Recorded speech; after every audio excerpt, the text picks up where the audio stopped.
Good afternoon, NABJ, and welcome to a conversation with former President Donald Trump. I don't know why this is. This discussion continues a decades-long tradition during election years of inviting journalists to discuss the policies and their impact with the candidates who are running for president. So that's Rachel Scott. She's amazing. She's the one who asked Vladimir Putin what you're afraid of. And Donald Trump was basically sent to criticize her. By the way, hit the like and subscribe and all that kind of stuff, and sorry about the delay. And the impact of those policies, especially in black communities. Former Presidents George W. Bush, Barack Obama, and Bill Clinton have attended the NABJ conventions either as presidents or as presidential candidates in past years. NABJ is currently in conversation with Vice President Kamala Harris's team to schedule a Q&A either in person or virtually in September. As we use opportunities like these, both to inform our reporting, but also to help voters understand the choices that they face in a consequential and historic election year. NABJ has partnered with PolitiFact to fact-check this conversation. Yeah, boy, we're like, by the way, the PolitiFact machines must have been smoking at the end of this. In real time. You can access that feed on social media using the hashtag. By the way, NABJ, way to show the moderators of debates how it should be done in the current age. NABJ fact check. Again, the hashtag is NABJ fact check. We have a lot to get to, and we do not want to waste any time. So let's bring out the former president of the United States, the Republican nominee for president, former President Donald Trump. Also, who the fuck picked this music?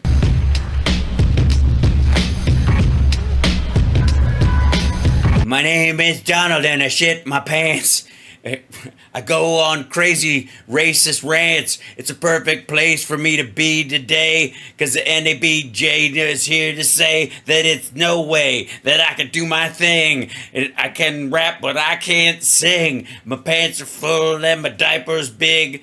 All right, never mind. I'm glad we're gonna.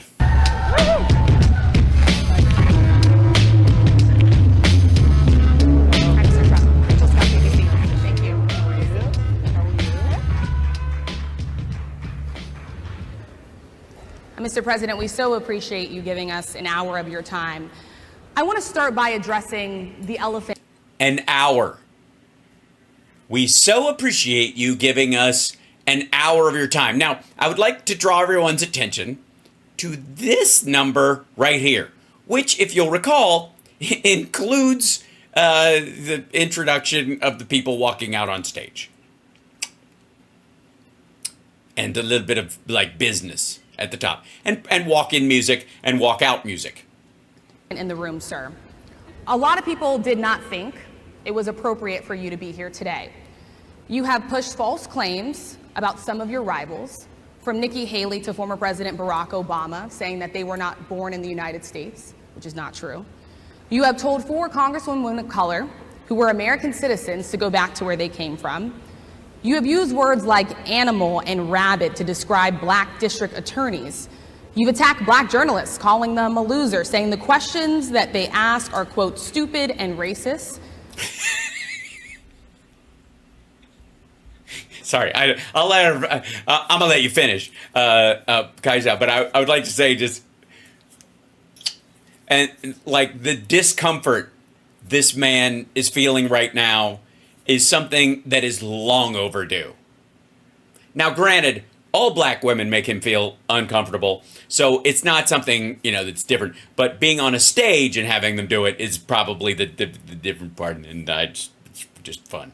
You've had dinner with a white supremacist at your Mar-a-Lago resort. So my question, sir, now that you are asking black supporters to vote for you, why should black voters trust you after you have used language like that? Well, first of all, I don't think I've ever been asked a question in such a horrible manner. First question. You don't even say, hello, how are you?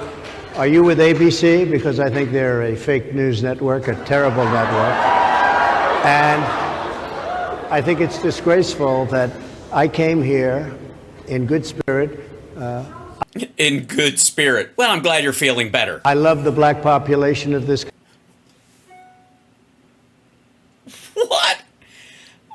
Wait. Oh. I love the what? I love the what? Why? Oh, I see. It's on audio. Sorry. I have to bounce this back.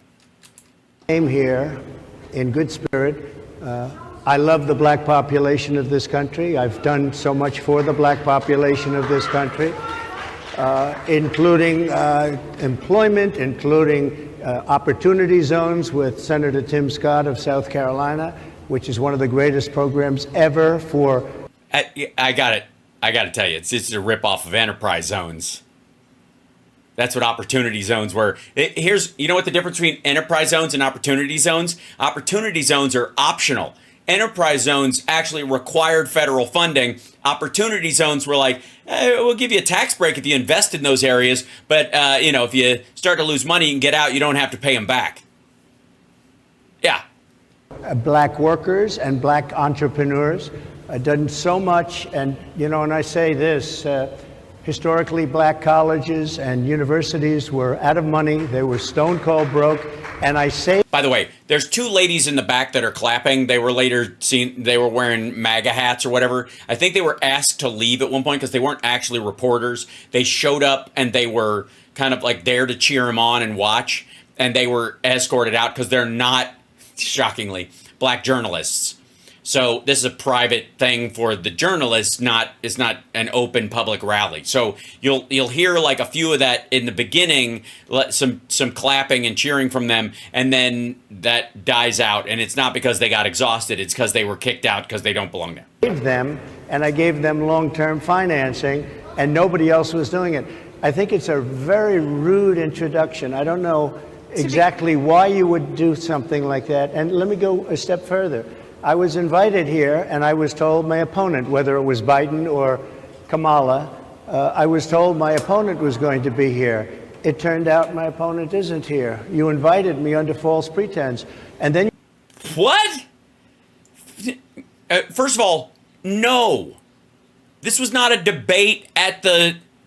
this was not an NABJ scheduled debate. This is just, like, he's just making this shit up. You said you can't do it with Zoom. Well, where's Zoom? She's going to do it with Zoom, and she's not coming. And then you were half an hour late, just so we understand. I have too much respect for you to be late. They couldn't get their equipment working, or something was wrong. Mr. President, I would love if you can answer the question on your rhetoric and why you believe that black voters should trust you with another 4 years. I have been the best president for the black population since Abraham Lincoln. Fuck you, dude. That's my answer. Better than President Johnson. Listen to the crowd. Whoa. And she, of course, says better than President Johnson. Yeah. Miss Scott, if you're nasty, let me tell you, he doesn't know who signed the Civil Rights Act. And I gotta say, considering who he hangs out with, he's not for it. Who signed the Voting Rights Act? And for you to start off a question and answer period, especially when you're 35 minutes late because you couldn't get your equipment to work in such a hostile manner, I think it's a disgrace. Let me just ask a follow-up, sir, and then we'll move on to other questions here. Some of your own supporters, including Republicans on Capitol Hill, have labeled Vice President Kamala Harris, who is the first black and Asian American woman to serve as vice president and be on a major party ticket, as a DEI hire. Is that acceptable language to you? And will you tell those Republicans and those supporters to stop it? How do you define DEI? Go ahead. How do you define diversity, equity, inclusion? Okay, yeah, go ahead. Is that what your definition? That is. That's the definition of it, you fucking creep. Give me a definition then. Would you give me a definition DEI. of that? Give me a definition. He doesn't understand what diversity, equity, and inclusion means. I mean, I understand why all three of those words, like, he's probably never heard them before. Sir, I'm asking you a question, a very direct question. Define it for me, if you would. I just defined it, sir. Do you believe that Vice President Kamala Harris is only on the ticket because she is a black woman? Well, I can say no. I think it's maybe a little bit different. So I've known her a long time indirectly. Not. Oh, by the way, what he means is it's a little bit different. Is she's not on the ticket because she's black. She's on the ticket because she's brown. Directly, very much. And she was always of Indian heritage, and she was only promoting Indian heritage. I didn't know she was black until... Wait a minute. Is this why you gave her money? Is this his excuse for why I'm dead serious. Is this why he gave her money? He's like, I didn't know you were black. I thought you were Indian. Ugh. A number of years ago when she happened to turn black, and now she wants to be known as black. So I don't know, is she Indian or is she black? She has always But you know identified what? as a black I woman. She went respect to a historically either black one. college. I respect either one, but she obviously doesn't, because she was Indian all the way, and then all of a sudden she made a turn and she became a black person. Just to be clear, sir, I gotta say, like, this is fucking insane. Like, think about this. This is not a rando off the street. It might as well be. But this asshole is running for president as as the head of a major party. Think about that. Like, that's how... This is the stupidest simulation ever. do you believe I that she think is somebody should look into that too when you continue in a very hostile, nasty tone. It's a direct question, sir. Do you believe that Vice President Kamala Harris is a DEI hire, as some I Republicans really have don't know. said? I mean, I really don't know. Could be.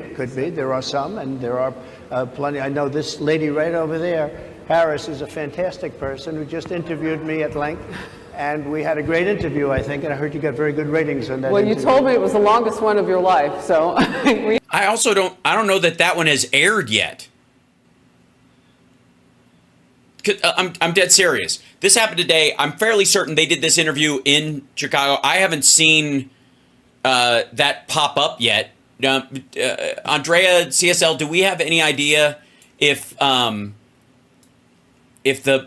one has actually occurred? Hold on. Oh, sorry. We had a good discussion. Look, I want to talk about why you're here today. I mean, it is not lost on us how divided we are as a country. And as you were coming today, we really got to see that we were divided along the lines of race, along the lines of gender, and there is this question of, in this moment where we are, why come here? What is your message today? Oh, by the way, there is this, you know how there's this talk about how, like, everybody's protecting Biden and they are carrying him and they are making sure that he knows where he's supposed to be. He's got a list with him at all times, and he knows which reporters he's going to talk to and all that kind of stuff. And most of his stuff, by the way, his answers are his own, but they organize things. Meanwhile, she is like, I guarantee would not have done this unless they guaranteed she would be on the stage with him as one of the people interviewing. There's no fucking way he's not going to be, and she's there literally to just tee up whatever message point he wants to sell. Good Lord. The message is to stop people from invading our country that are taking, frankly, a lot of problems with it. But one of the big problems, and a lot of the journalists in this room I know and I have great respect for, a lot of the journalists in this room are black. I will tell you that coming... A lot of them. Does he have any idea what the B in that? It just hurts. Coming from the border are millions and millions of people that happen to be taking black jobs. You had the best... Jesus. And what exactly is a black job, sir? What exactly is a black job, sir? A black job is anybody that has a job. That's what it is. Anybody that has... All right. He's covering his ass. Let me tell you something about this whole black job thing. If I may point of privilege, if I may, I would like to hold my little flag in the up. You know why he says black jobs? You know why he says black jobs? Because jobs are something people without a career do. Do you understand? Like, most of us refer to our what we do for our career as a job, or as the job we're doing. He does not. There are people who have careers, and then they're up here. And way down here are people with jobs. Do you understand what I'm saying? And so when he says black job, he's excluding anything with a future. Do you understand what I'm saying? Like, it is, most of us don't make that distinction in those words. He absolutely fucking does. None of his sons have a job. He doesn't have a job. He has a career. That's what his people have. Black people have jobs, futureless toil.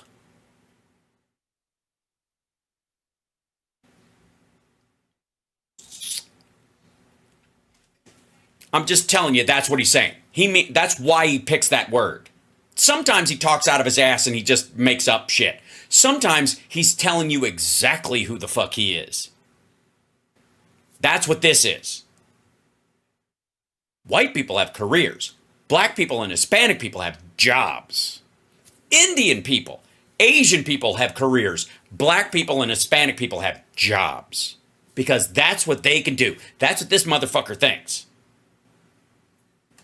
All right. And Mr. they're taking the employment away from black people. They're coming in, they're invading. It's an invasion of millions. Donald Trump thinks that black people can only do jobs that can be stolen by insane people who don't speak English.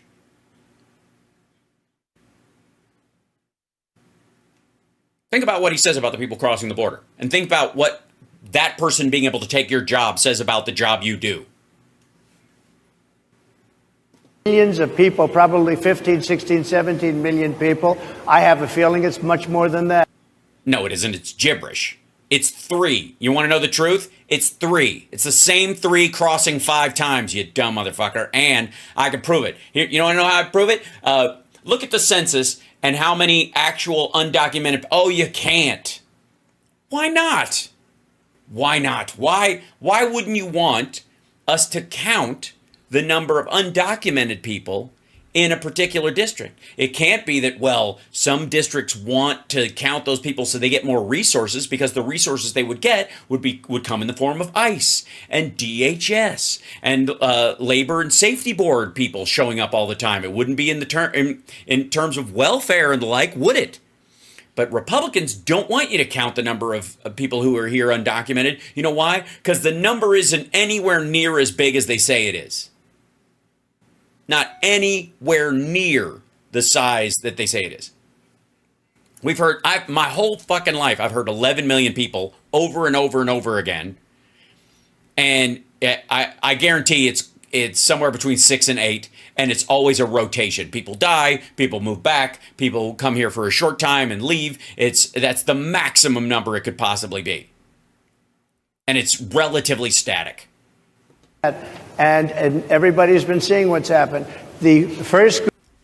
Sorry, what was that again? If I may. 1 second. It's much more than that. And everybody's been seeing what's happened. Everybody's been seeing what's happened.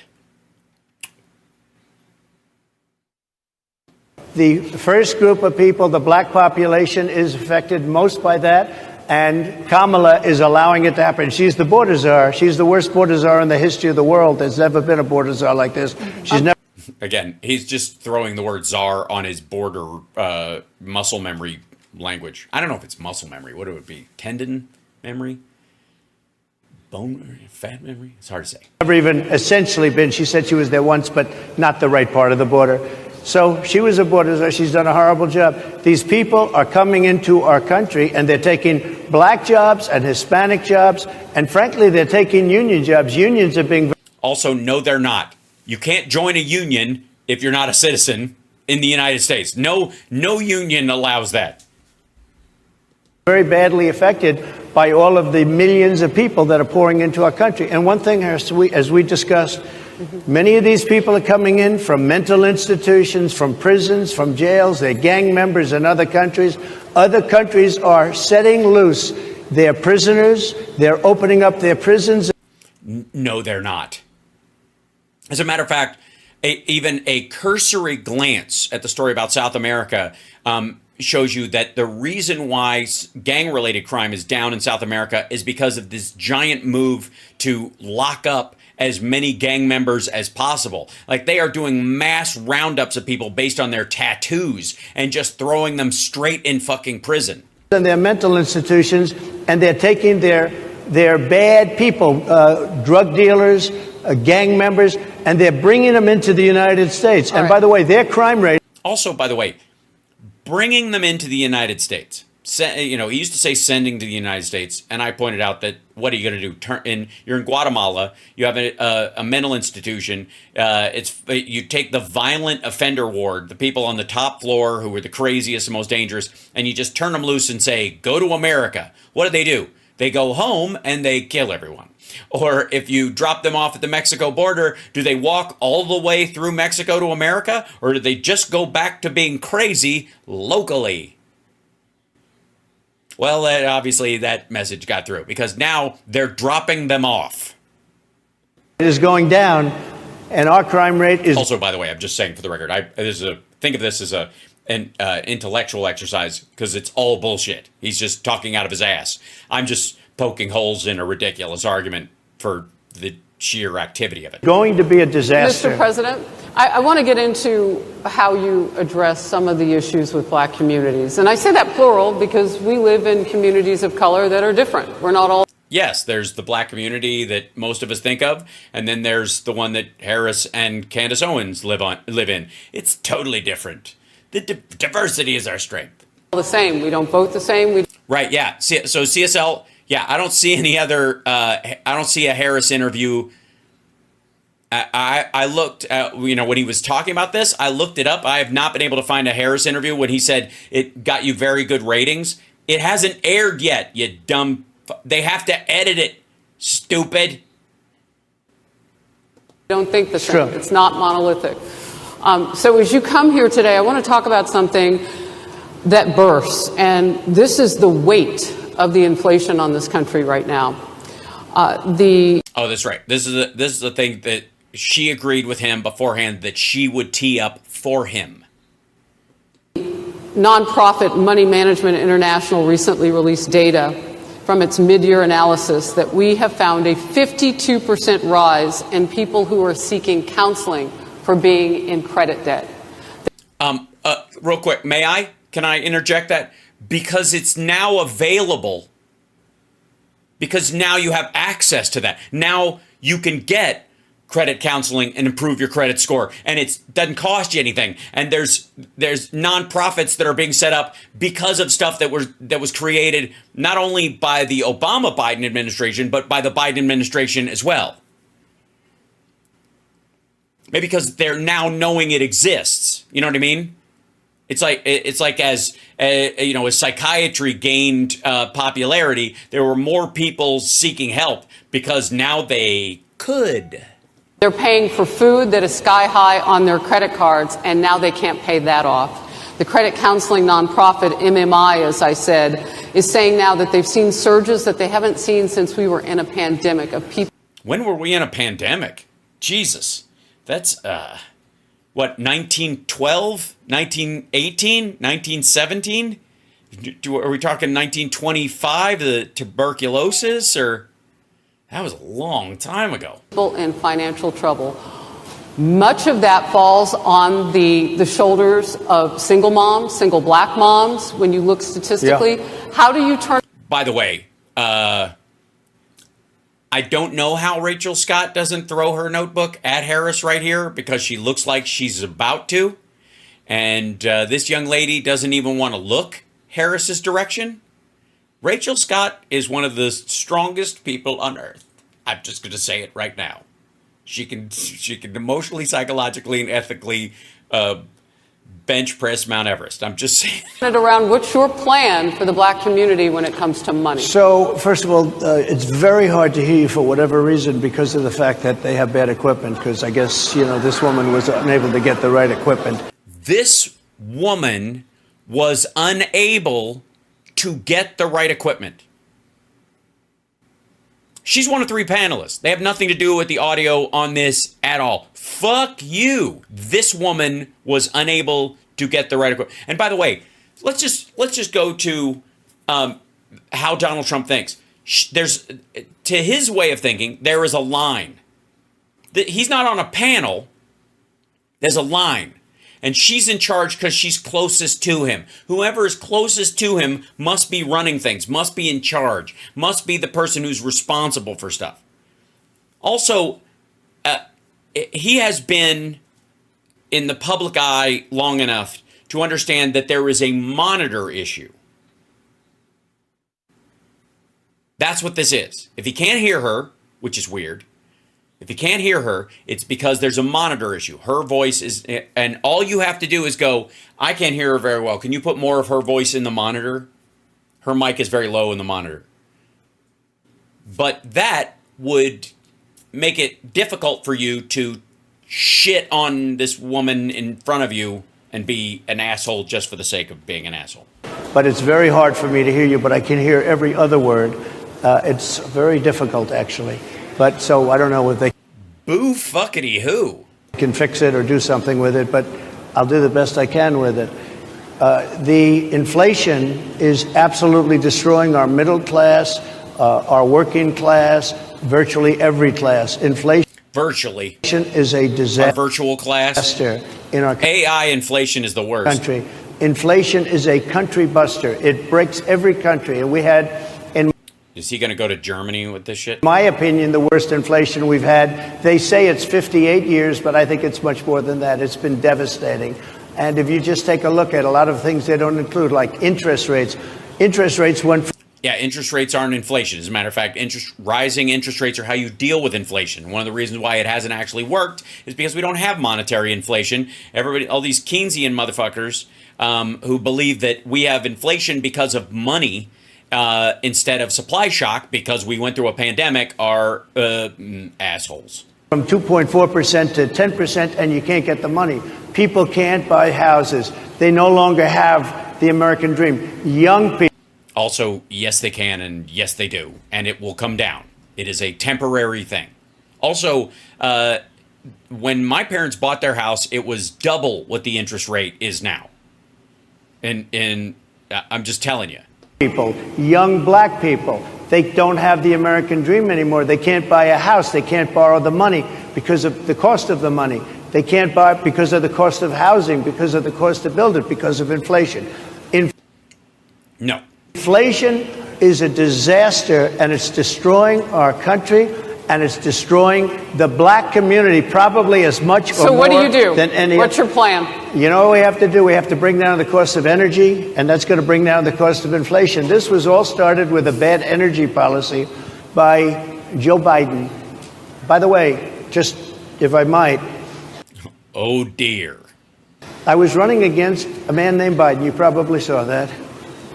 And he was losing very badly in the polls. And then he had a rather bad debate. I would say it was a bad debate. I would say it was one of the worst debates in history. And his poll numbers crashed. And No, they didn't. Here's the part that is probably the most difficult for him to deal with. Joe Biden did indeed have one of the worst debates in history. And his poll numbers didn't crash. That tells you more about this asshole than anything. That Joe Biden could have the worst debate performance of any Democrat ever, any politician almost ever, and he was still neck and neck.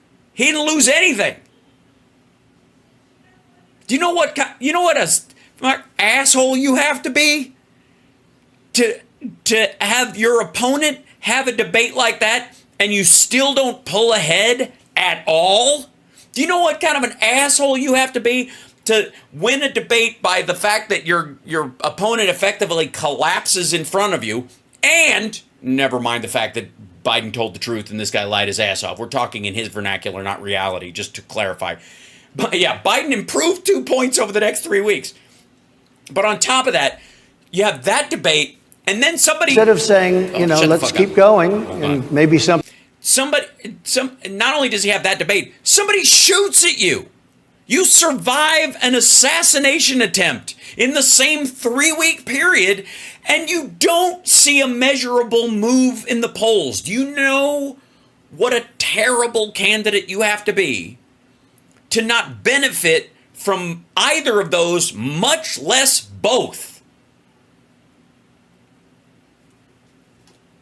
Jesus Christ on a rubber crutch.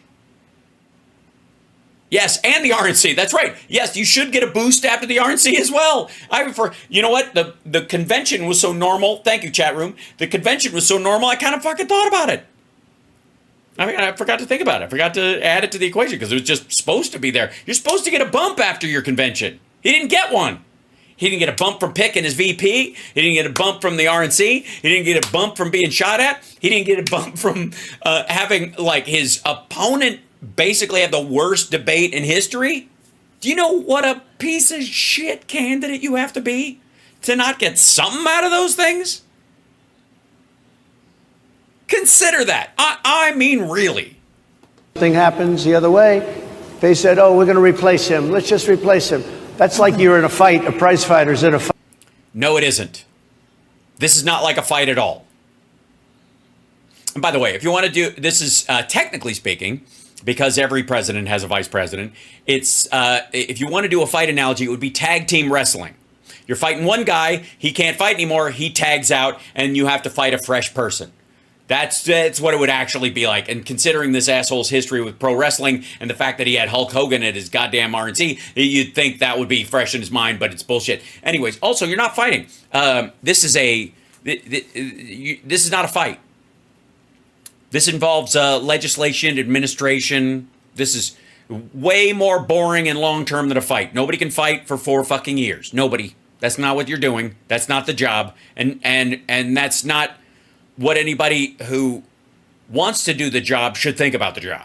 Fight. He's not doing where you say, let's bring in another fighter.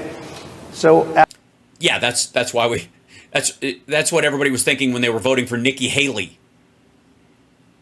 You know, the 30 to 40% of the Republican vote that you lost.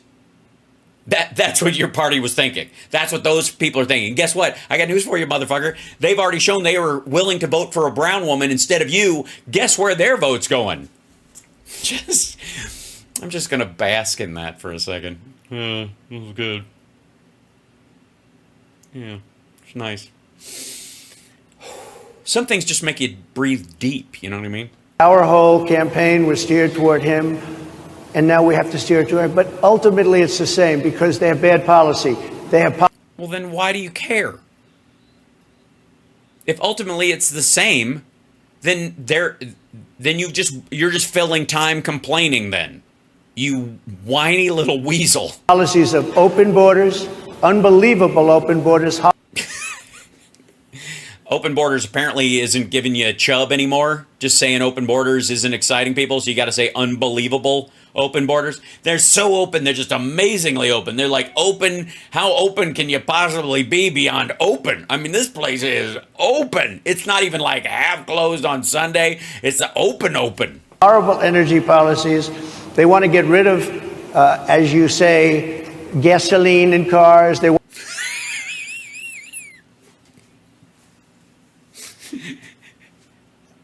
They want to get rid of, as you say, gasoline in cars. It is. Why do you always have to bring this up, Harris Faulkner?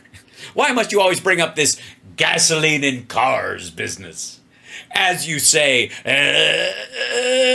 gasoline in cars, which is a different kind of gas than normally you complain about when I am doing an interview with you. Want to get rid of oil. They want to get rid of.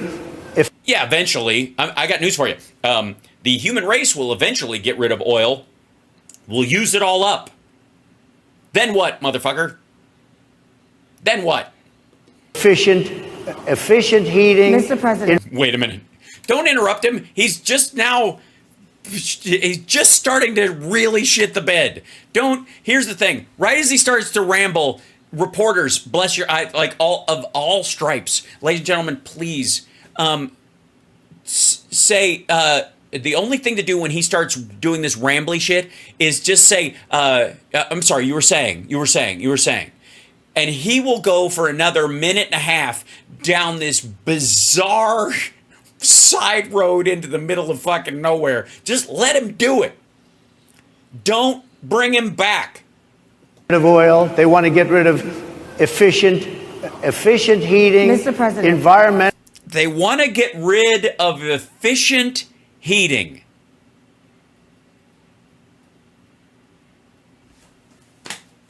I don't know what the fuck. Democrats Why, Kamala Harris, my God, why do you want to get rid of, checks notes, efficient heating?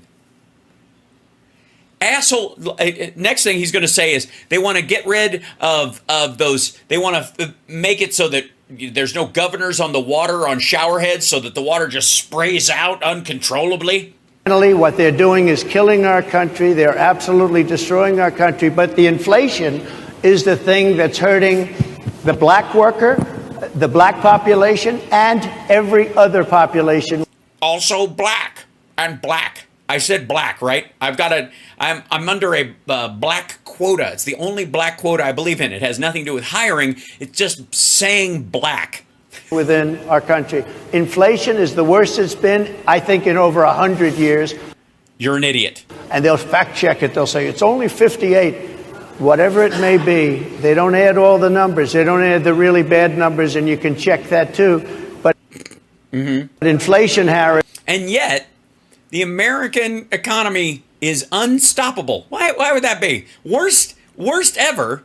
So maybe it's just high, but it's not the worst, because the fact that we just came through a pandemic means it's worse everywhere else around the world, and therefore we're benefiting from it. So even though our costs have gone up, the rest of the world's costs have gone farther than that, and a lot of their products have gone in the shitter because they can't distribute them, and so therefore the American people, who have more money than they do because of the government policies that salvaged us from the brink of Armageddon due to the fucking pandemic, gave everybody the ability to stay above water in ways that other countries didn't, and therefore we're willing to spend a little more for things until things settle out and we can reshore some of the factories, start making stuff here, that kind of stuff. Like, subscribe, give a thumbs up, support the show, patreon.com/hallsparks, subscribe on Twitch, and become a member on YouTube. I don't know what else to say. This is absolutely destroying this country.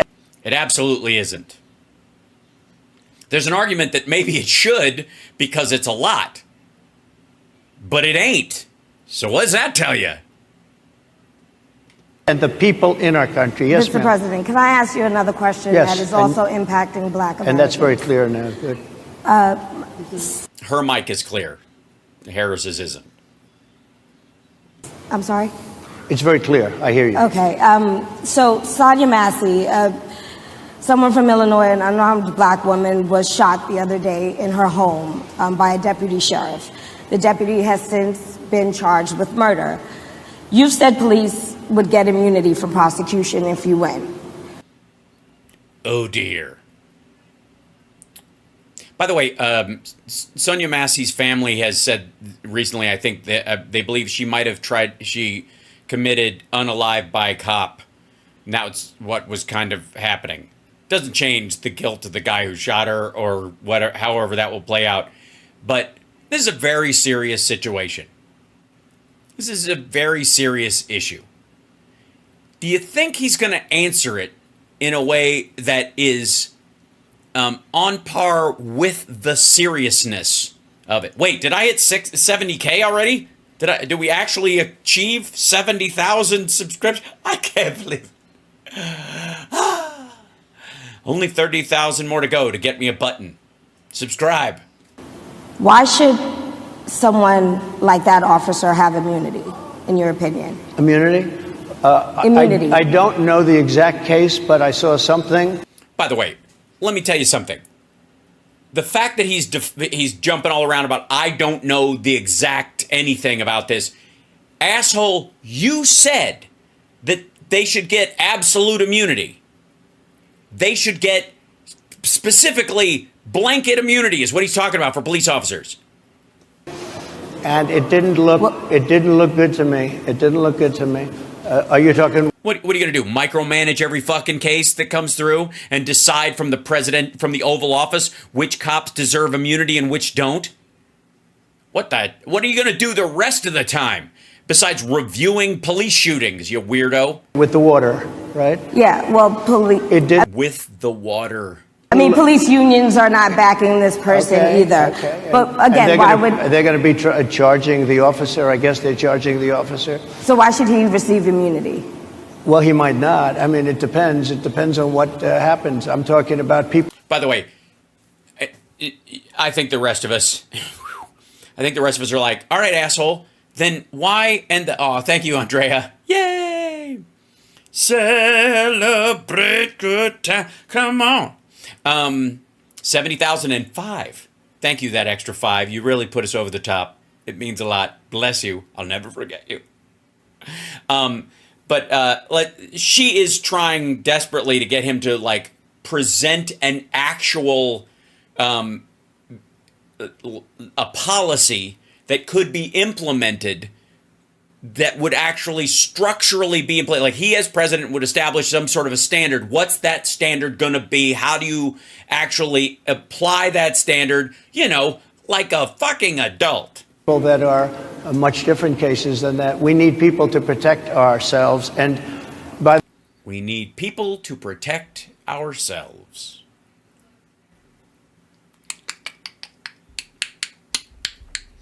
The way in Chicago, as an example, a few weeks ago, July 4th weekend, they had 117 shootings and 17 deaths. Nobody wants 109 and 19. Just saying. That nobody wants that. We need to have our police officers have the respect and dignity back. In this particular case, I saw some. Yeah, also, what the fuck does that have to do with the police officers in that particular situation? The police are, again, there are some folks, bless their hearts, that say police don't prevent crimes, they just investigate crimes, or they show up after the crime has been committed. Okay. That's only if you believe that people who commit crimes stop committing crimes after they're caught or after the first time, which is absolutely not the case. That said, the problem with that, I guess, you could argue about the prosecution of it. Maybe you could argue, I don't know, about where they get the guns for these shootings that they can ditch that make it almost impossible for them to trace. It could be the snitches get stitches idea that he himself promotes amongst his own campaign people. Something that didn't look good to me. I didn't like it. I didn't like it at all. I didn't like it at all. You're not running for king, you dumbass. She's asking you what the policy is. Can you get a little more specific back to the immunity? No, he cannot. I don't want to, I'm sorry, but no. No, he can. No. Of course, if he could, he would have right away. Question. Who would make those well, right now, for the most part, people are protected by their unions, by their police unions, or by their police departments. But I'm saying if I felt, or if a group of people would feel that somebody was being unfairly prosecuted because the person did a good job maybe with crime, or made a mistake, Oh, I see. So Stephen Miller comes to you and goes, pardon this dude. That he would just one by one it. He would the unions, their reps, everybody. Everything would operate as normal because most of the time it works just fine. But in certain cases, he would interfere. He would have let Derek Chauvin walk. Is what he's saying. That in retrospect, that's what he would have done. That's what he's saying. Innocent mistake. There's a big difference between being a bad person and making an innocent mistake, but. Right, that's why we have trials. If somebody made an innocent mistake, I would want to help that person. Also, the innocent mistake he's talking about involves a dead person. So having a trial about that is not a bad idea. Just saying. And also, in trials, you're not found innocent. You are, if you're either found guilty or not guilty. They do not ascribe innocence to people. It's just that the state could or couldn't prove its case. Just saying. Those exceptions be? What would determine you go after? By the way, I love you, but he's talking out of his ass. This is all made up. You are asking him what precise color is the glitter that comes out of the unicorn's ass? Can you tell us the chemical makeup of the glitter that comes out of the unicorn's ass? You might as well be asking that question. I'm just telling you. Somebody, and it's a very close call, and it's very dangerous. And they have the policeman's life and woman is a very difficult thing because sometimes you have less than a second to make a life and death decision, and sometimes very bad decisions are made. They're not made from an evil standpoint, but they're made from the standpoint of They made a mistake. Well, yeah, but in this particular case, for example, we are talking about, let's say, when we talk about Derek Chauvin, it took a while. You know what I mean? It wasn't a snap 1 second decision. Yeah. People were having full conversations. So I want to follow up really quickly. You know, I find it interesting because you do talk about reining in prosecutors, especially when it comes to prosecutors that are prosecuting you. Why doesn't that skepticism apply to law enforcement? Well, I've been prosecuted because I'm a political opponent of two people that have weaponized our justice system.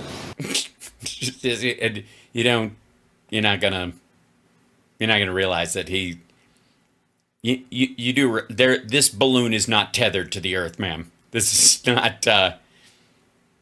I've been prosecuted. I just won the big case in Florida. Everyone said No. Dismissed by a judge you appointed is not winning. I don't give a fuck. that was the biggest case. That was the most difficult case. No, it will be. And I just won it. Now, Biden. No, he did not. Not at all, by the way. This is, I got to say, of all the attempted flexes, if he had any fucking brains, which we obviously know he doesn't, he would just shut up about it. He would know that he got off easy right now and hope that it never comes back. It's going to, don't get me wrong, because the crime happened in multiple places. And so not only could they charge him in Florida, they can also charge him in, because it was a lawful warrant, what was found in the warrant is not going to be tossed out. Her jurisdictional issue can get it punted, but they can call it in D.C., they can call it in New Jersey, because there's obviously stuff at Bedminster. I don't know if it involves digging up Ivana's fake grave or whatever, but I'm just telling you, there are other districts where it would apply, where he took these boxes, put them on the plane, and flew them to places. And just the fact that he flew across state lines. He took those boxes, flew to Florida. He took those boxes that were in Florida and flew them to New Jersey. That in and of itself puts it in whatever district the feds want to put it in. It doesn't have to be under one particular, geographical area. Just say it, because it's a multi-state crime. Yeah, and New York also has a similar case, except much worse. I was protected under the Presidential Records Act. Biden wasn't, because no, he's not. He wasn't president at the time. Those are his Senate records. They were there for a long time before he was even vice president. And he had 50 years worth of documents. Yeah, that he has every right to, because they're from his time in the Senate. And they ruled that he was incompetent. No, they did not. And therefore he shouldn't stand trial. And I said, no, that's not it at all. Isn't that something? Yes, that's something. It's something called bullshit. He's incompetent and he can't stand trial, and yet he can be president. Isn't that nice? Mr. President, but they released him on the basis that he was incompetent. They said he had no memory, and he was a nice old guy, but he had no memory, and therefore we're not going to prosecute him. By the way, Biden was never taken into custody and released on his own recognizance because he's a doddering old person or whatever. And also, I would like to remind this idiot that according to him, Biden has absolute immunity. You can't even ask him questions.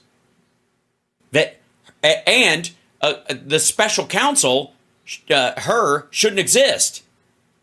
That was the reasoning behind why they kicked this case out of Florida. That's what she used, so that she could, because again, Eileen Cannon recused herself in the dumbest way possible, but it was the only way she could think of that would keep her from getting killed by maggots in the future when this asshole is found guilty. She doesn't want to be the judge that oversaw it, because she's seen the evidence, she knows he's guilty, and if she's the one who's there and has to read that shit in court, maggots are gonna fucking kill her.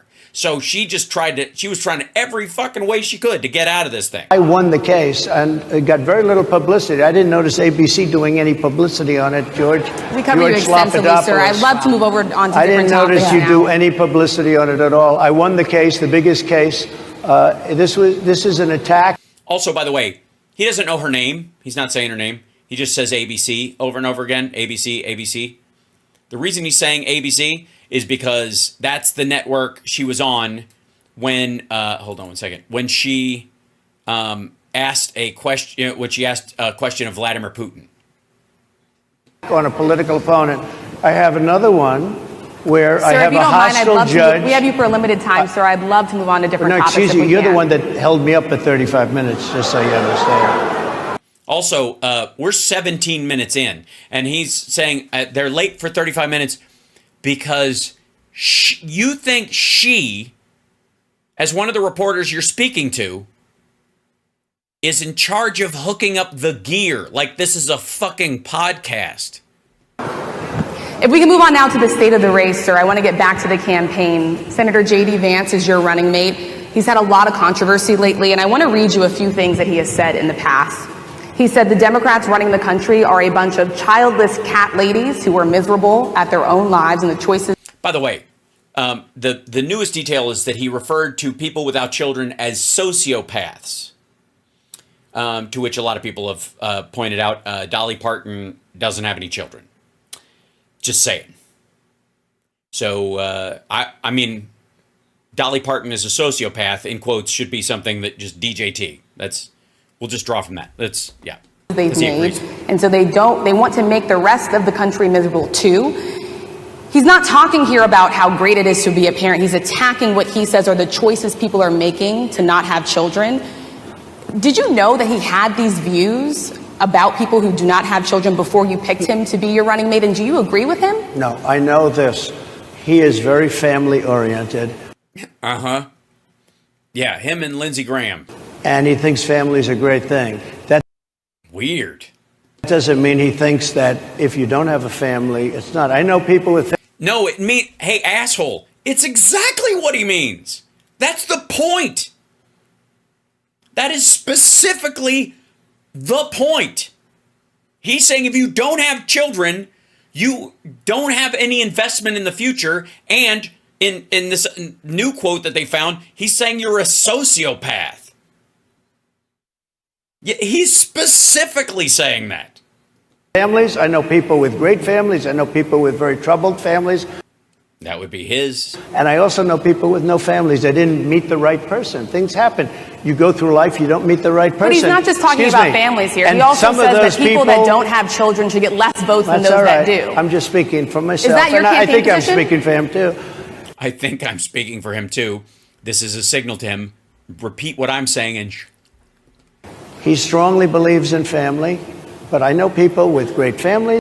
oh, so he's for the child tax credit and school lunches and Head Start and that kind of family stuff that help families, they're struggling so they can stay a family, since most families break up over financial reasons, like making sure that that families have access to those kind of things so that they can stay together and keep working and take care of their kids and all that kind of stuff. He's for that. I'm sorry. He's not for any of that. I see.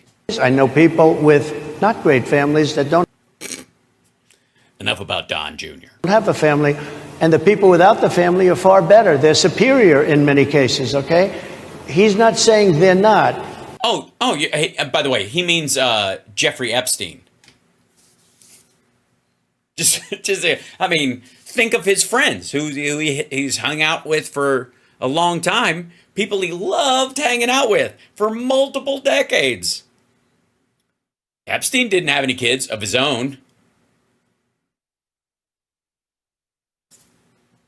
What he's saying is that he thinks the family experience is a very important thing. It's a very good thing. But that... No, he's not. That he thinks that part goes without saying. He's saying people without families are sociopaths. Dum-dum. That doesn't mean that if you grow up and you grow older and you don't meet somebody that would be wonderful to meet and would have been good, that would have been wonderful to meet and that would have been good. What's your, you're sitting there on the porch. What's your big regret? Well, I wish I could have met someone that would have been wonderful to meet, that would have been good. The wisdom of our elders. That's a bad thing. Are we done moving his shit out of the shack? Yeah, okay. Beat it, old man. He's not saying that. He's specifically saying that. I'm just saying. My interpretation, you'll have to ask him, actually. They will, and they have.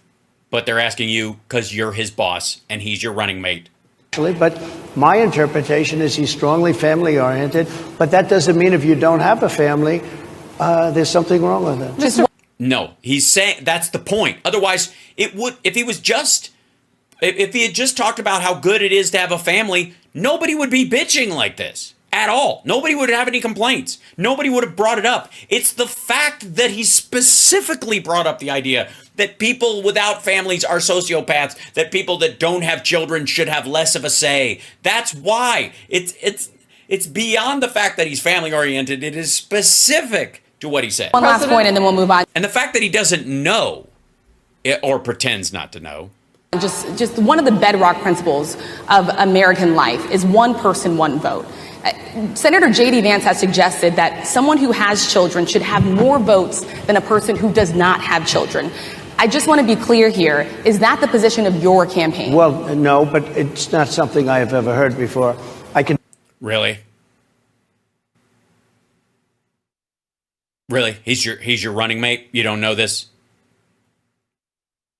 What is happening in this guy? Like, oh, look, this would exclude someone from running for office in the old days, period. Like, that you don't know that one of the singular most controversial things and one of the biggest news stories over the last 3-4 days, especially leading up to this, that this is the first time you're hearing this.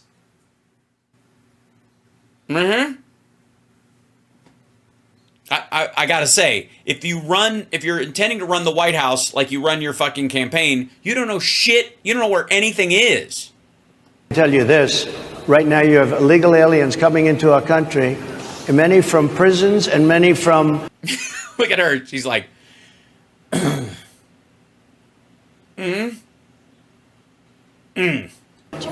mental institutions, and they want to give them votes. I don't think they should have votes. They came into our country illegally.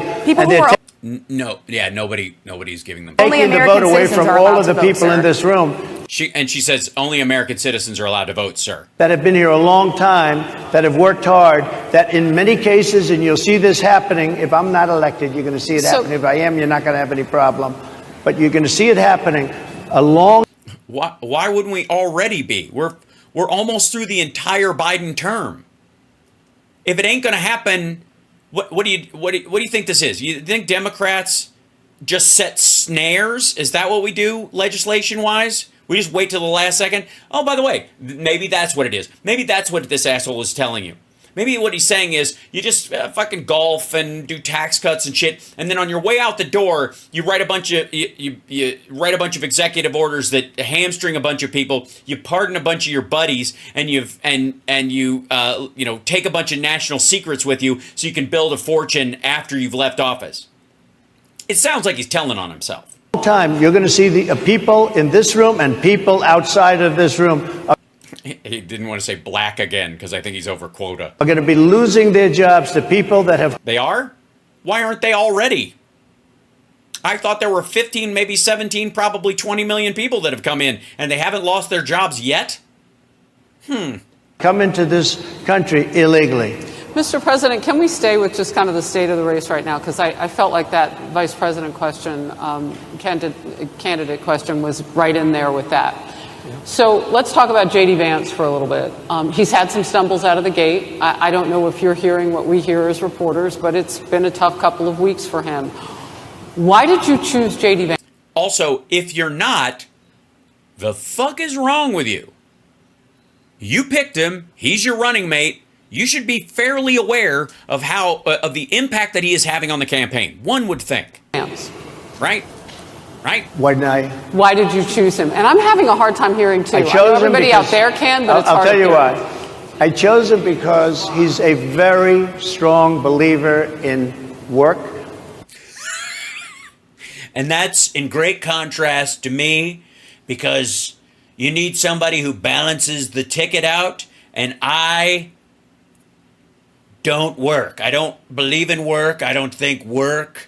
He works, I do the money. I have money, born into money, have money, silver spoon up my ass. He can pretend that we give a shit about workers. I need somebody who suckers the workers into thinking a second-generation rich kid who turned his father's company into a branding exercise, who has a couple of third-generation rich kid dipshits who have tried every grift in the fucking book, that I give a shit about anybody who goes to work for a living.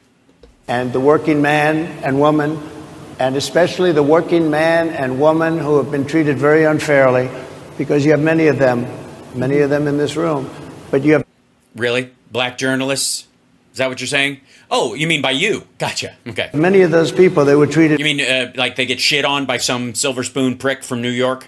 Very unfairly. They worked very hard and they were treated unfairly. He wrote the book that became a bestseller. The movie became a smash hit. Nah, it wasn't a smash hit. It was kind of a dud. He's a very smart guy.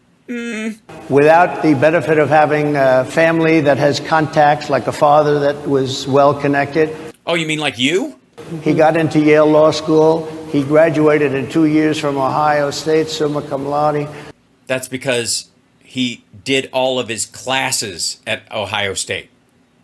All you have to do to qualify at Ohio State, by the way, which is weird because he came from the same school where Jim Jordan looked the other way during sexual assaults. This is almost like there's a system set up there. You don't think he has some dirt on stuff? Maybe that's how he got in. Maybe he could. He's like, I'll tell on Jim Jordan if somebody doesn't pull some strings and get me into Yale. You don't think that maybe be part of the conversation? Also, you get summa cum laude if you just do all your courses at the school. That's all it takes at OSU. You don't do any of your any of the classes that go to your major. You have to do those all at OSU, and then you're summa cum laude. It's automatic.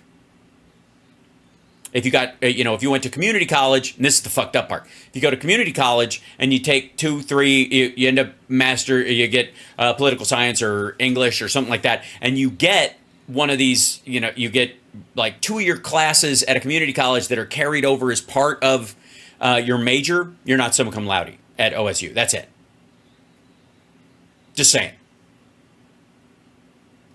You take a look at, his career has been an amazing career.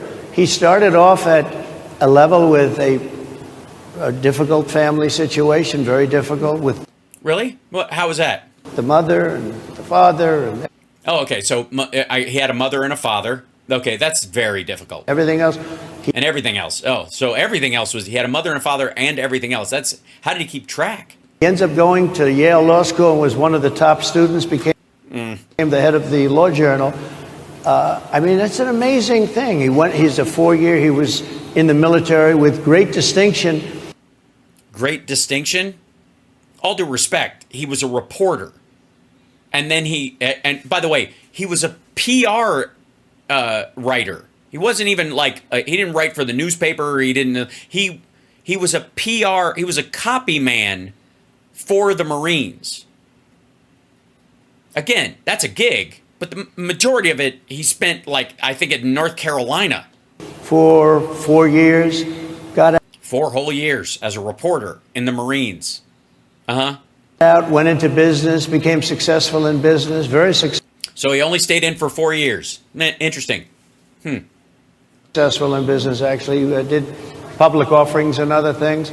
He did public offerings? And I have to believe in that. He's somebody that was born... I have to believe in that? Oh, because it's a myth. Right, gotcha, okay. Born in a rough situation. Most of the people know that situation because it was very well documented in his book.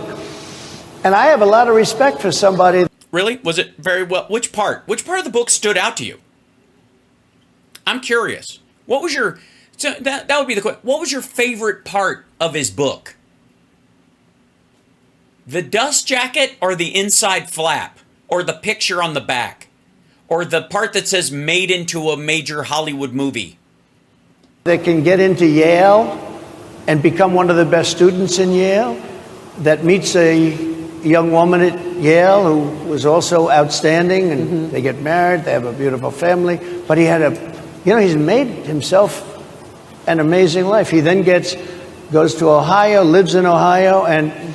Really? What, is that how it went? He goes to Ohio, lived in Ohio? From Ohio. He goes back to Ohio. It's almost as if during his time at OSU, he was a witness to something or became aware of something that he used as leverage to guarantee himself some sort of power once he went back. And then he used that to climb the ladder with the help of Peter Thiel. He had my endorsement. That helped. Mm-hmm. But he wins the Senate. He becomes a United States. He won the Senate. Guys, he won the Senate. He got a silver, but still. Senator. So he's a United States Senator. So, and so He is? When did that happen? Harris, like I respect you for your success, I respect people for thank their you. success. the reason I asked the question. Really? Sorry, for the record, Rachel Scott's a success. I don't know if you noticed, she's at the front of the line of the people that are apparently in a line in chairs to talk to you. Question is because the last time you and I sat and talked was the day that you were shot. We'd been together for much of that day. You left to go to Butler, Pennsylvania, and we didn't know what was next. Yeah. And 2 days after that, I cannot understand your microphone. I know, is so it is muffled. really hard for me I to mean, it's understand just, you too. I can understand you perfectly. Because she's Whoa. closer. I can understand I'm happy to hear that, sir. But I can't Really happy to hear understand- that. No, Rachel, I'm happy to hear that, sir. you. Harris, I have a few more questions. because of the distance, and the mics are really in lousy shape, but I cannot understand So, Are you asking a question? what you're saying. Also, it's not the mics, you dumbass. It's the monitors. And how the fuck are you in the public eye this long and you don't know this shit? so what I And want. he just stole her water. By the way, watch this shit. Watch this. But I cannot understand He's got a water. It's right over there on his right side. Are you So, asking a question? what you're saying. so ahead. what I wanted to say was the last Part time you is, spoke, the first time he cracks it and he puts it back. you said some words that were prophetic because I asked you who you wanted to choose. And by the way, like at that point, I was like, "What? Did he just realize and he put it back?" No, he thinks it's his. For vice president. You know why he thinks it's his? Because he's facing forward and it must be his. Yeah. The same way he views women's nether regions. And you said normally it really wouldn't matter what they would bring. You know, you choose somebody that you. I mean, she's not going to want it now because obviously, I don't know how contagious tertiary syphilis is, but yeah, I mean, if he's touched the cap, I would just. Also, it would be really cool if somebody had walked out with a bottle and given it to her. think has a future, that sort of thing. But you said these words 3.5 hours before an attempted assassination on your life. You told me that bad things happen, Harris, and that's Was he breathing on your neck when he said it? why this decision is important this time. Bad things happen. You said it twice. When you look at J.D. He meant heart attack. He meant stroke. Vance, is he ready on day one? Does he what? Ready on day one, if he has to be. I've always had great respect for him. No, you haven't. Because if you did, then you had respect for him in the period of time when he was calling you America's Hitler and like, you have to know all this stuff. You have to. All right. And for the other candidates, too. But I will say this. Candidates? You mean your choices? They don't actually get voted on. And I think this is well documented. Historically, the vice president, in terms of the election, does not have any impact. I mean, virtually no impact. You have Yeah, it does. Yeah. Historically, it's not going to change the course of the race, but it can absolutely tank it. 2 or 3 days where there's a lot of commotion as to who, like you're having it on the Democrat side, who it's going to be. Also, by the way, historically, we have not had candidates this old before. And one of the reasons why we're seeing this, Stilson moment, absolutely. One of the reasons why this is becoming a talking point, why it's important, is because he's fucking old. And he's a mess. And he says shit like, hold on, let's see. Like, this will take a moment. I don't know why. It's being delayed. Heard that Saudi Arabia and Russia will repeat your. Right? That's why it matters. Because Our army manned the airports. It ran the ramparts. It took over the airports. It did everything it had to do. Mm-hmm. Here I am like an idiot. It's because the entire time he's been in office. Free health care for illegal. Look. Mm-hmm. That's why it mattered. That's why the VP mattered with Biden, because he was older. And it's absolutely why it matters with him, because he is now older than Biden was when he ran. And then that dies down, and it's all about the presidential pick. Virtually never has it mattered. Maybe Lyndon Johnson mattered for different reasons than what we're talking about. Not for vote reasons, but for political reasons, other political reasons. But yeah. Right. Political reasons. That's the point. Historically, the choice of a vice president makes no difference. You're voting for the You fucking wish. president, and you can have a vice president who's outstanding in every way, and I think JD is. I think that all of them would have been, but you're not voting that way. You're voting for the president. You're voting for me. If you like me, I'm going to win. If you don't like me, I'm not going to win. I'm going to get my JD. The hell? What? If you vote for me, I'm going to win. If you don't vote for me, I'm not going to win. Not like. What the fuck does that have to do with it? I'll vote for people I don't like if I feel like they're ethical and effective. I don't even need to, like, I would argue there's a lot not to like about Bill Clinton, for example, on a personal level. Not that I, by the way, didn't even register at the time, right? But the policies were worth voting for, and they worked out. Vance question in. JD Vance? I'm going to get my JD Vance question in.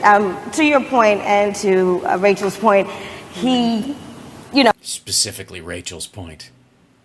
Rachel's God.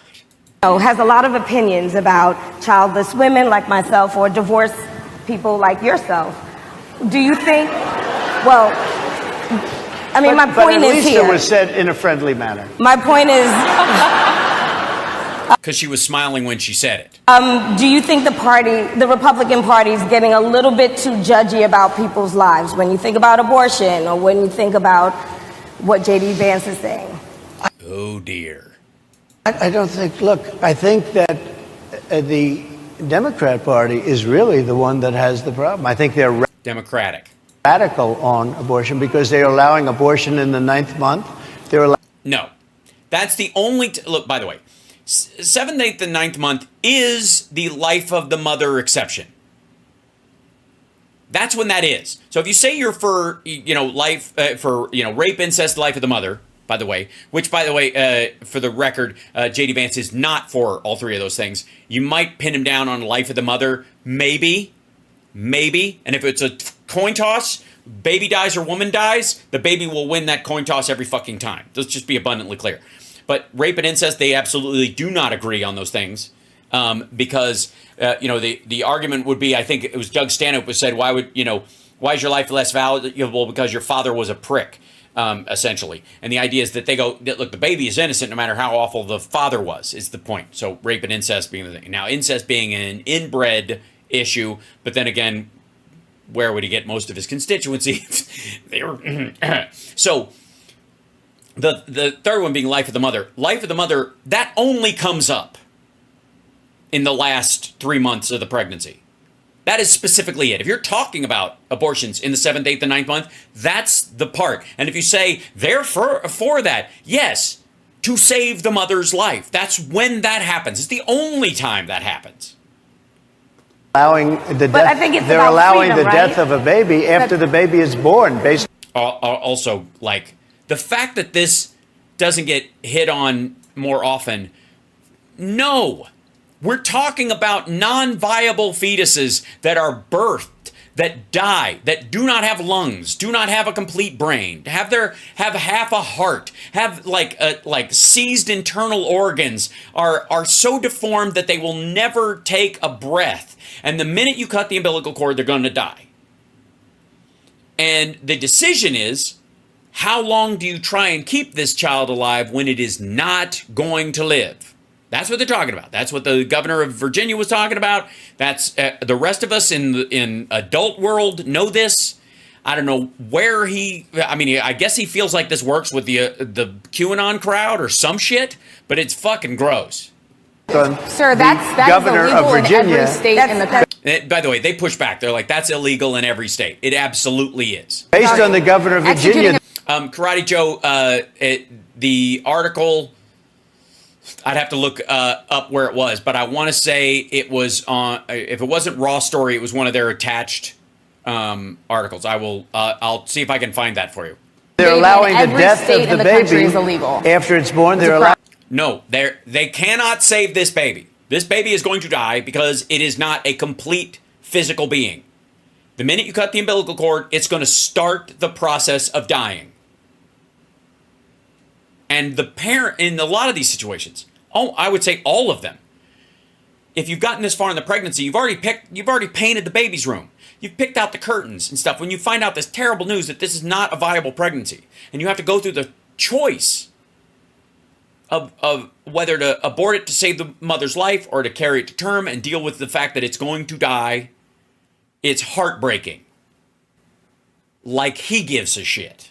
Allowing abortions in the 8th and 9th month. Well, Democrats have denied. I think they're right, and I think the Republican Party is actually. By the way, if you're for protections for the life of the mother, you are for abortions in the 8th and 9th month of pregnancy because that's the only time that shit really happens. There might be some in the 6th month where they know early enough and they have to deal with it because it's ectopic or something like that. But a lot of the ones that do happen in the 8th and 9th month are 100% for the life of the mother. That's just, I mean, once the baby is viable as a preemie outside the womb, you can of course it's carried to term, and and that's when adoption comes in. That's when all sorts of other. It's just fucking stupid. It's gross. Much less, I think I've made them much less radical, perhaps, but the Republican Party, what we're doing is bringing it back to the states where everybody wanted it. By the way, no, this is not true, too. Please, reporters, I'm not relying on Chris Jansen and Katie Tur to do it, but every other reporter in the fucking world, when he says this bullshit, Democrats, Republicans, when he says everybody wanted it back to the states, that's just a lie. There should be a national standard for women's rights. They shouldn't have to choose what rights they want to have by what state they live in. We live in the United States. Men don't have to do that. Women shouldn't have to either. There should be a national standard. So either say you're going to have a national standard, which he is, by the way, it's a total ban. He will sign. Let's be abundantly clear. All this distancing from Project 2025 is a fucking smokescreen. This asshole will abso-fucking-lutely sign a national abortion ban. No question. He's gonna do it. liberals, conservative, everybody wanted. No, they didn't. Like, this is just garbage. If everybody wanted this, why was it a question every time somebody was coming up to be in the SCOTUS to make sure that they believed it was settled law?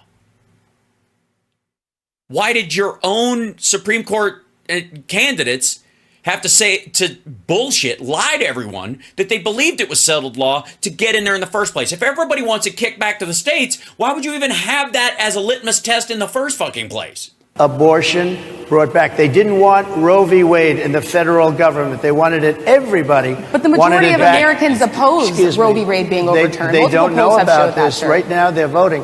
It brought it back to the state. They don't know about this.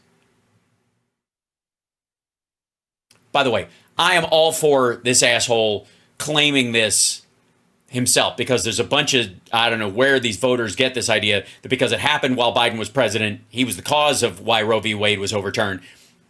This asshole being on television as often as possible, taking credit for it, is a good thing. So again, this is one of those situations where as a reporter, you should just go, sorry, continue. You were saying that people don't know how well you did with Roe v. Wade, and let him fucking unravel this nonsense. Now, I happen to believe in the 3 exceptions.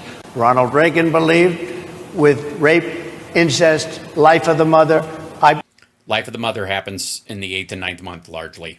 I do. I think most people do. So you believe in abortion in the 8th and 9th month? Most Republicans do also. But if you take a look, right now they're doing, it's an amazing thing, out of the federal government, it's in states. They're having to. They didn't have to before. And people are voting.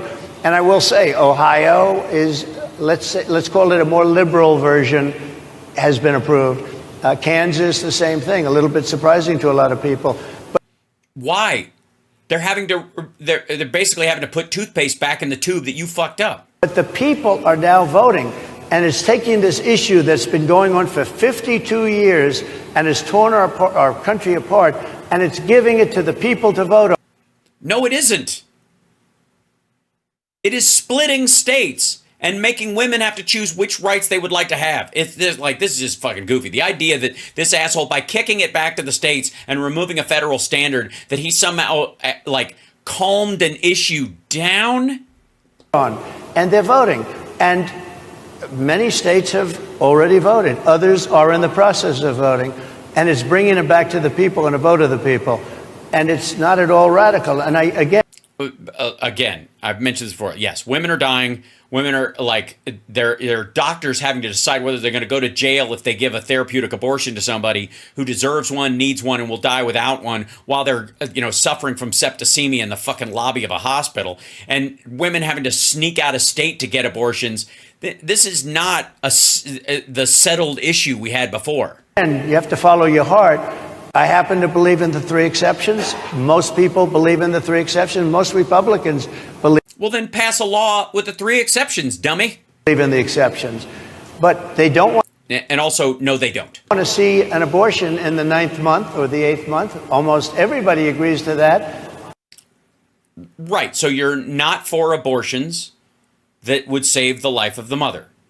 And they certainly don't want to see, in the case of the governor of Virginia, the former governor, I might add, who said, we set the baby aside and then we decide what to do. Meaning, what do? We execute the baby. That's a radical, horrible position. And some people.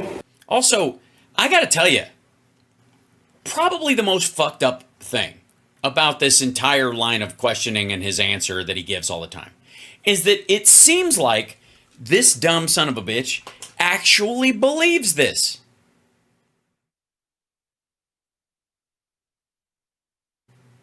It sounds like it. This is how stupid he is.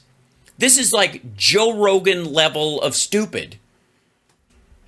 Listen to him talk about this. He cannot process the reality that women go through in these situations. He's incapable of doing it.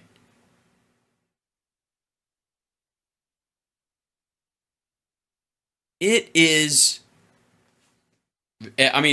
on the one hand, it's gross that he would even entertain this thought form. It's really shocking that a grown man says these things out loud and doesn't catch himself and go, that can't be right. That's not happening. At least enough to look into what the fuck you're talking about. And so either he's in a cul-de-sac of ignorance protected by people around him who like this talking point, so they don't want him to hear anything different, which is entirely possible. He spends a ridiculous amount of time watching television, so it should have come up by now. Fox News is probably responsible almost singularly for allowing this dipshit to continue believing this nonsense. Some people want that. I don't want it. Most people don't. Thank you. Can I just pivot really quickly to another question about, you brought up. But please also, when he stops talking, that's when you say, by the way, no one is for the execution of children after they are born. That is illegal in every state, period. What they are talking about are non-viable fetuses that are born that will die no matter what, and they must be either given there's a concern where the parents will they be given painkillers? Will they try to resuscitate them, and for how long? That's a conversation, because this child is not going to live. Period. End of story. That's what that guy was talking. That's what the governor was talking about. That's what that's actually about. Somebody needs to fucking say that to him and go, let me finish, so that he at least hears it and he's got no excuse for pretending this level of ignorance. Health, Harris. You're an active man. We see you golfing all the time. But if you win, you'll still be president at 82, which is older than Biden is right now. But not mentally. Look, mentally. Here's the question. He's shot. But most people. Would you consider? Most people. I know many people in their 80s and their 90s that are in great shape. Some of our. Yeah, but those people don't snort rails of Adderall and Sudafed. Greatest leaders. And Pervitin. You look at throughout the world history, the greatest leaders, some of the greatest leaders in the world were in their 80s. But here. No, they weren't. They were in their 30s, and they looked like they were in their 80s because it was 2,000 years ago, stupid. That's what he's talking about. Here's the question. Would you consider stepping down if you felt that your health was declining? Or would you? Oh, absolutely. And who would I think I'd know. How would you make that decision? I think I'd know. Look. How? I think I would know if I had dementia. Well, then you wouldn't have dementia, would you? If I came onto a stage like this and I got treated so rudely as this woman treated me. Oh my goodness. And I'm fine with it, because she was very rude, sir. Very rude. That wasn't a question. She didn't ask me a question. She gave a statement. That wasn't a. Can you imagine grinding on this shit for that long? Also, for the record, let me go on record. I made a statement during Queer as Folk chat room. Come with me for a moment. Let's story time. I made an analogy, because that's how my brain works. While I was on Queer as Folk, they said, what was it like kissing another man? And at that time, they were talking specifically about a scene I had with Gail Harold, where we had kissed. And Gail is straight, so am I. So they couldn't even ask me, like, what's it like to kiss a gay man? So let's just put that aside for a second. So in my mind, we're only talking about, me kissing him. And they said, what's it like kissing a man? And I said, it's like kissing a dog. You ever kiss your dog? You love your dog. You kiss your dog right on the mouth, but you don't want to fuck your dog. There's a natural kind of, for a straight guy, that's how it feels. It's like kissing a dog. You can be totally loving. You can feel love, especially as an actor, right? But you don't want to fuck the dog, right? That was my point. And there were articles around that said Hal Sparks says kissing a man is like kissing a dog, and they were trying to slam on me for being anti-gay, which is like, why would you take the fucking show in the first place? Go fuck yourself, whatever. But I knew that was like there was blowback around that question. It was on me for being too cute by half and not understanding that the audience might be sensitive about stuff like that. So what did I do? Did I go, fuck you guys? Did I go, yeah, what a nasty thing to ask me. How dare you? I'm trying to do this show and you pieces of shit are coming here trying to, this is just, no. I explained my analogy with as much charm and kindness as I possibly could. And I knew the question was coming. He knows these questions are coming. So he has a choice to be a dick. And he chooses every single time to be a dick.